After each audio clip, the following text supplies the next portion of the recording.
T20 match में पाकिस्तान ने south Africa को 9 विकेटों से शिकस्त दे दी। बाबर आजम 122, मोहम्मद रिजवान के नाकाबिले शिकस्त 73 रन। रमजानुल मुबारक में कोरोना SOPs पर अमल दरामद कराने के लिए जिली इंतजामिया मुतहर्रक, शहरियों में मास्क तकसीम किए।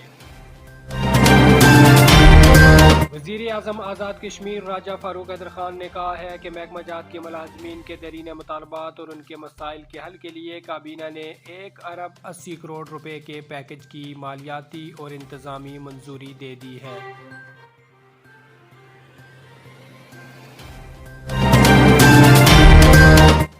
फैसलों में ताख़ीर, वज़ीर आज़म के मद्दे मुकाबल उम्मीदवार साहबजादा अशफाक ज़फ़र के सियासी सिमत वाज़ेह न होने पर गुज्जर इत्तेहाद जेलिम वैली ने रवां हफ्ते अपना लाया अमल वाज़ेह करने का ऐलान कर दिया।